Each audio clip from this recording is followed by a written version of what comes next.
Am I the idiot, H, for not wanting to apologize to my best friend's maid of honor? Hello everyone, I've never done this before, but I'm posting this hoping for some objective feedback and perspective. Because of my upbringing, I really struggle with knowing if my perception is accurate or not, so I would appreciate your thoughts on the matter. I am a 25YO female named Jordan. My best friend is of 4 years, Julie, also 25YO, is getting married soon and originally chose me as her maid of honor. Now for context, Julie is easily one of the best people I know and has helped and been there for me through a lot. From surviving a cultish college ministry to helping me to move away from my emotionally abusive family with whom I have a complicated relationship, she has been my best friend after Jesus. After finding out she got engaged in October, I was so excited for her and really wanted to be a good maid of honor. But one, I didn't know what a maid of honor does, and neither did she. And two, I have been going through a lot. From losing my job, to being virtually held hostage in a group chat for 5 months, to studying for my exams. I would also like to mention I am full-time student completing my second master's degree in biomedical science, to finding a new job and struggling with anxiety and depression. I became burned out and wasn't able to give Julie's wedding a lot of attention. Even so, I tried to help wherever I could. I attended every dress fitting, though I admit I was dirt-tired and almost fell asleep at one. I went to both her bridal showers, and I helped as much as I could with planning her bachelorette trip with her other friend June. Now here's where the story really starts. June is also one of Julie's really close friends. They met on a trip overseas 2 years ago and became good friends. Although they met on a trip, June from and lives in Pittsburgh, Pennsylvania.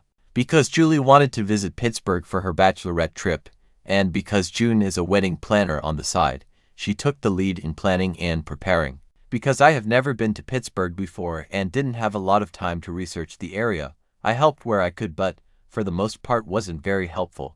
I apologized to June several times and she assured me that because she was from the area it made the most sense for her to take lead because she knew the best spots.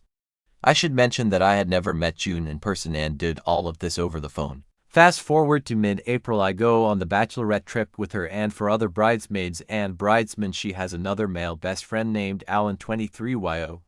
Julie, Alan, and I fly in from Georgia and meet June a few minutes away from her job to have lunch together. From the moment she met me in person she was dismissive toward me. At first I thought I was overthinking things, and made several more attempts to talk with and get to know her, but as time went on it got worse. Whenever I tried to talk with her and bring up new topics to discuss, she would position her face and body away from me and only talk towards Julie. Whenever I would speak she would cut me off. When I tried to tell some really funny stories, particularly the one where I got held hostage in group chat for 2.5 months, which sounds bad but in hindsight is hilarious, she would interject and put me down, saying why didn't I file a police report and that I was getting scammed. She did this on several occasions in front of the entire group, including Julie, almost to make me seem stupid. Add this with the fact I was the only black person in the group, I couldn't help but feel embarrassed and isolated. She even made a point of interrupting me whenever I tried to talk bond with Julie other two friends, Mia and Kit, 23 and 24YO females, respectively. Not only that, but she had made several, what I consider rude remarks behind Alan and Julie's backs, complaining with how Alan's slow walking, due an unknown and untreated leg injury, would prevent us from getting to our restaurant destination on time. The following day she then complained to Mia and Kay about how she didn't really want to go bar hopping or stay out at night despite it being her plan that she introduced, but that she would do it because she loved Julie. Keep in mind Julie wasn't really interested in bar hopping either, but was mostly doing it because it was recommended to her. Additionally, because it turned out there was one less bed in the Airbnb we were all sharing, being maid of honor, I volunteered to sleep on the couch the entire trip, so no one else had to be uncomfortable. As such, I wouldn't be able to sleep or go anywhere to relax when I was tired and had to put up with everyone else staying up late to 1-2 in the morning. I should also mention that I had a midterm exam I needed to study for retake, which I wasn't able to. Between this and everything else I was even more burnt out and aggravated, but I didn't say anything and put up with all of this because I didn't want to ruin Julie's trip. Even so, I was counting the days until I came back home. After getting back nothing initially happened, but I was angry. I didn't want to say anything to Julie about it until after her wedding in June. I was so hurt and upset about the experience I actually chose to visit my immediate family to get some laundry done. When I texted Julie about visiting them for weekend to do laundry and get groceries, which they paid for, she initially said okay. However, about an hour or two later she texted me and reminded me that we're both supposed to go to a tea party hosted by her future mother-in-law's church. Since I had completely forgotten and admittedly didn't want to see her, I told her I wouldn't be able to make it. Now no matter what anyone has to, I don't regret that decision, even now. I actually enjoyed my time visiting my family and felt a lot better because of it. I got to see my cousins, swim in my aunt's pool, and went to the movies, and spend some time with my grandmother. By the time I went back home, I felt a lot better.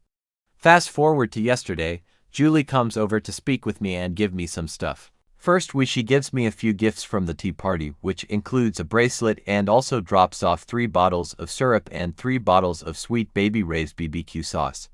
We talk about how we both are doing and then we get down to business. She asks if I knew what it was about, and I accurately tell her it's because she no longer wants me to be maid of honor and is giving the position to June. She then says she thinks she overburdened me, and that she needs someone who will be able to make her wedding a priority, which I completely agree with. Honestly, I wasn't really sad about this and felt relief more than anything. I know I wasn't able to be the best maid of honor and, despite how cruel she was to me, I genuinely believe June will make a great maid of honor. She's very intentional with her planning and I noticed how excited she and Julie were when talking about the wedding during the trip.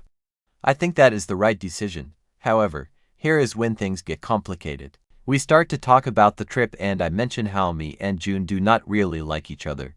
She admits she knows this. She states it's because she was furious with me during the trip because I wasn't taking initiative and acting like a maid of honor, which apparently also frustrated June, who felt she did all the work. She then admits that she had been telling June about all her frustrations with me throughout the trip, as they stayed in the same room together, and even admitted to breaking down because of me, which apparently worsened June's already growing disdain for me. I should mention she has admitted to this before, where she would complain about me to June behind my back and even apologize to me for it. Although I didn't say anything to this, and apologized to her about my lack of initiative and inability to properly socialize, I can't help but feel hurt and put down, because it feels like she essentially validated June's actions towards me. Though she claims she didn't notice any of June's slights, and even offered talk about it with her, I still feel invalidated. When I brought up that because of the situation, I didn't feel comfortable staying at her grandfather's house with everyone, including June, before the wedding as initially planned, she expressed irritation toward me for not being there for her. She then said this all feels very high school, which I agree, and that she wants both June and I to be cordial to each other. When I told her that June hadn't even apologized for what she did, she countered and asked me if I had ever apologized to June. When I asked her for what, she stated for planning, leading the entire trip and for doing most of the socializing. Though we ended the conversation there, because she had to go back home, I couldn't help but still feel irritated about something. This brings me to today. After waking up and still being angry about the situation, I decided to reach out, get some non-biased opinions on the issue. Am I the idiot, for not wanting feeling I need to apologize to June?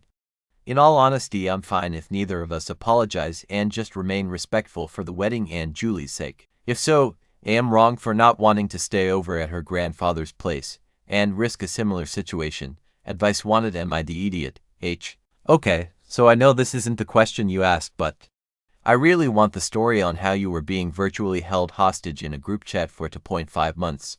I def need more info on this.